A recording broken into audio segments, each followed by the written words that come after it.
Hello everybody and welcome back to another video. Today I'm going to be discussing the history of one of my favorite tribes in Wings of Fire, the SandWings.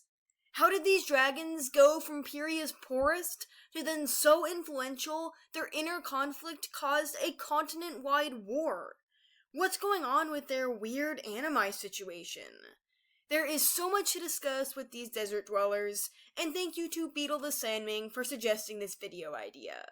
But before we begin, a huge shout out to my patrons. Darklover95, Thistle, Noobto, Pyronuke, Avril, Pancake, Escarada, and Adequin. Thank you all so much for supporting me. Links to their social medias are in the description down below. Anyways, without further ado, let's get into the video.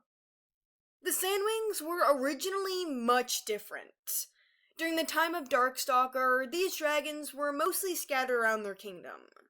Overall, they were incredibly poor.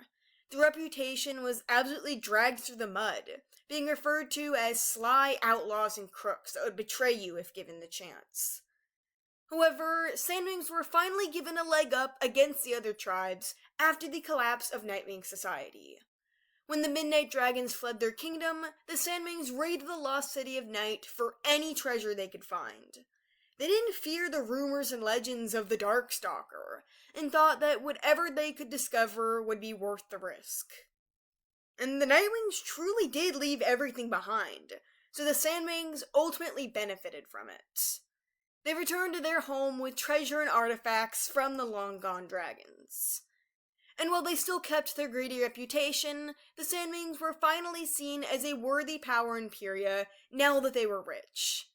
Most of the lavish things stayed in the palace and were passed on and hoarded through every generation of royalty to come. There are still so many Animus objects they have in their treasury, and no one knows the stories or abilities behind them. The SandWings kept these around for their shininess and for show. But this tribe does have Animus genes, or at least did at some point in the far past. 𝙈𝙊𝙍𝙁, a dragon hatched over 2,000 years before the events of Arc 1, is one of the only known SandWing animi. She was originally wise and kind, though began to push aside morality as the queen at the time, Scorpion, took advantage of her. She used 𝙈𝙁𝙁 as a weapon and tool, not a dragon. By this time, the SandWings had just started to become a powerhouse after looting the lost city of Night. And now with an Animus dragon in the queen's clutches, they began to prosper even more, though at a cost. Scorpion was greedy and power-hungry, and always desired new land to add to her kingdom.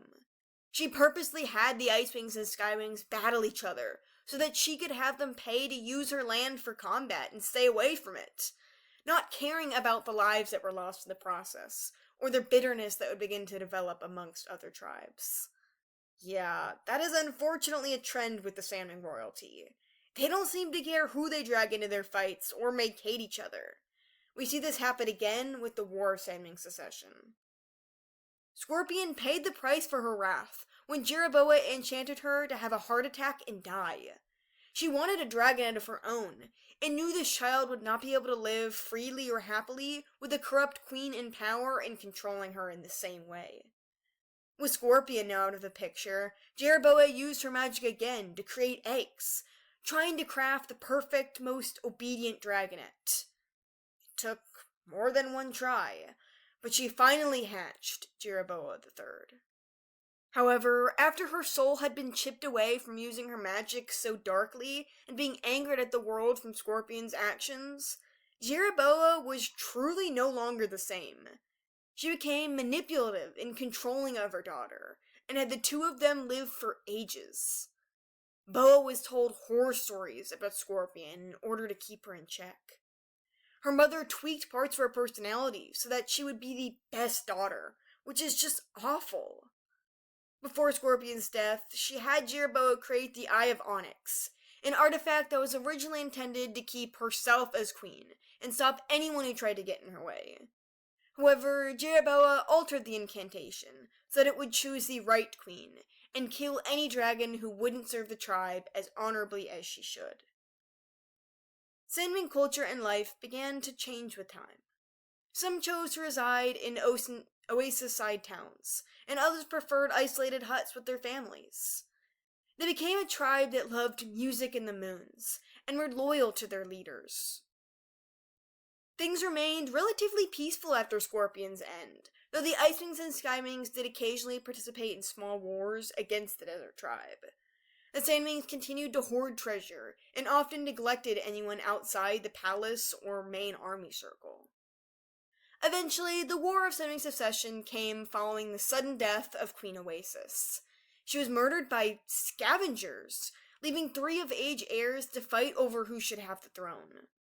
Byrne was the oldest and most vicious. She claimed that she would have won in a fight against her mother, so she should rule the tribe. Blister was the smartest of the sisters, and schemed to gain power in the conflict, truly believing she would win in this way. Blaze was the youngest and most manipulated by others, but the allure of power and wealth called her to stay into the fight. History repeated itself, with the SandWings dragging others into a war so that they could benefit in the end. This affected all of Pyrrhia.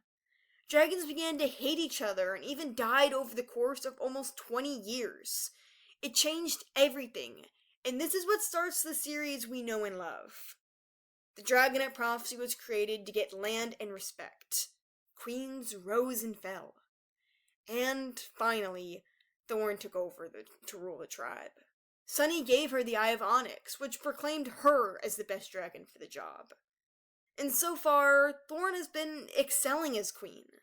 The SandWings have been taking a much different route than their controversial history, instead opening their borders for towns to be built, ones that allow dragons of any tribe to reside in.